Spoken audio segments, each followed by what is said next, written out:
Hello and welcome to Share Talk. Today I'm joined by Carlton Curtis, who is Executive Chairman at Guild Esports. Hi today, Carlton.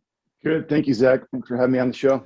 Right. The latest news, which I've been quite interested and intrigued by, is the deal you've signed with Subway. Run us through the deal. And I think the first question is, who found who in this particular relationship? I think we found each other is the best way of putting it.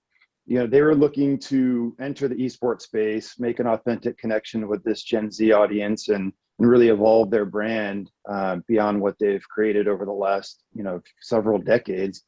I think, as we all know, it's a household brand.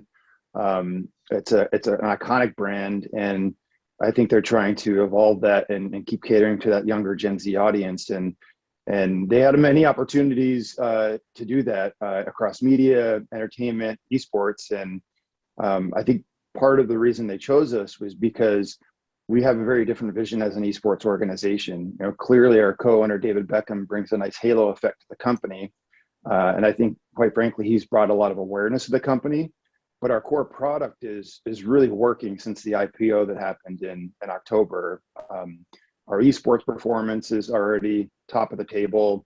Our brand, our creative, the content we're creating, they're all firing right now on all cylinders. And then on top of that, we have this academy system, which you're probably familiar with the UK football in the physical world. We have a digital counterpart to that allows us to onboard aspiring professionals or gamers from anywhere in the world.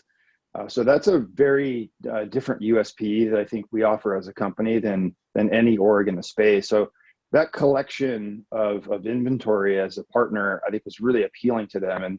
And I think too, they're generally new to the esports space, as are we. We're still a startup. We've only been in business since October as a public company, and I think they want to be on this journey with us together. So that was an important collection of variables for them to get into business with us, and we couldn't be more excited. You know, the deal terms are historic for esports, and we're excited to start building out the program together.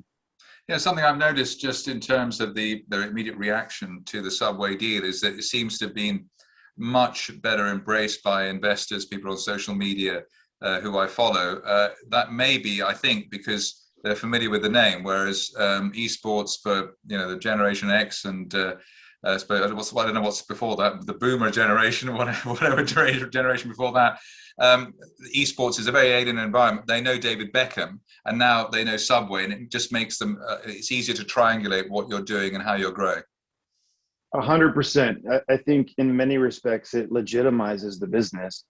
Once you start having these established, globally iconic brands like Subway enter the space and partner with us specifically, that's a big signal that we mean business and that we are really aiming towards our ambitions to become the tier one esports organization in all of esports within a matter of years. That's always been our long-term goal.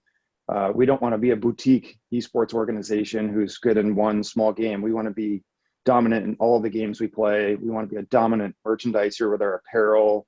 And we want to be a dominant entertainment provider at the end of the day. You know, we're a media and marketing business. If you really distill the company down, of course, we're a team and we win and lose on the field, but we're in the eyeballs business. So we sell audience, and our business is audience. And the growth story behind all of those things has been incredible so far. And I think the Subway deal just affirms that we're still on track. Yeah, I didn't want to go on into the pandemic too much, but clearly you floated in the middle of the pandemic. You've got a captive audience, literally, at the moment. How is that sort of supercharging what you're doing at the moment? It's really interesting. I think, bizarrely enough, it is. Because remember, esports is a subset of gaming. So esports will be successful or not so successful if the gaming world is doing well or not. It happens to be one of those things during the pandemic where it is as hot as other categories like, Pelotons, plants for your home, marijuana, for example. All of those things happen to be perfectly positioned to do well during a pandemic where everybody's at home or spending a lot of time at home. And gaming is one of those things. if you just start by looking at the hardware manufacturers, to this day, it's still very difficult to acquire the new generation of consoles for Xbox or PlayStation. Even on the endemic front, Razer, I'm not sure if you're familiar with them or the listeners are, but they're more of an endemic hardware provider for gaming, and they just reported a 48% year-over-year increase in revenues this week with their report. So the actual hardware is doing well. The software side, like companies like Discord, clearly not public information or official information, but it's been rumored to be on the table to sell to Microsoft for $10 billion.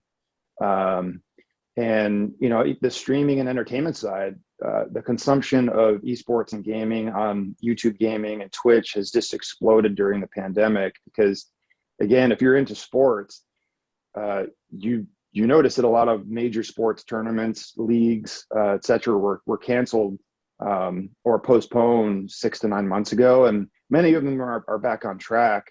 We were not hampered by the physical world. We don't have a butts and seats physical infrastructure model in our world. It helps our world, but we don't rely on it completely because we compete digitally, right? So all of our producers in our world, our pros, we've all been competing remotely from our own homes, and the show has gone on as a result. So we really haven't seen any kind of significant interruption. But don't get me wrong, the ideal experience of an esports product includes an arena class pomp and circumstance, with pyrotechnics and screaming fans. Like that's why sports is great, and that's why esports is great. But I think we've managed to weather the storm better than most industries have. Right, you've had what could be an inflection point news announcement, a deal with Subway. What kind of news flow do you anticipate over the near term? Yeah, I think naturally, being a startup, the news flow happens organically every week. Everything we do as a company happens to generate a headline. I'd say some of the bigger things we have in our pipeline include the actual launch of our digital academy that I mentioned earlier. That is a big pillar of the company and a big opportunity for us to not only differentiate ourselves from our competition, but scale our audience to really anyone in the world who wants to join the academy. So that's a big opportunity for us as a company. Our merchandise and apparel line, we've only scratched the surface creatively from a product standpoint. So you're going to see several collections launch in May, which are very exciting. We have a big creator and influencer stable.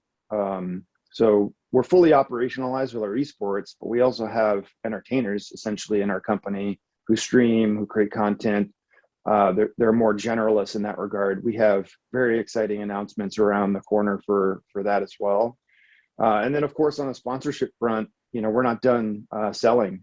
We're on track, if not ahead of schedule, against our sales goal. And you're going to start to see other categories in some of the big categories that we haven't filled out yet publicly be announced over the next couple of months too. So an exciting 2021 for us already. And I think the cherry on top is that all of our teams are highly ranked in their respective esports. We have the #1 Fortnite team in all of Europe, if not the world right now, and the rest of our teams are following suit performance-wise. So the core product is working, and I think we're executing really well against the strategy.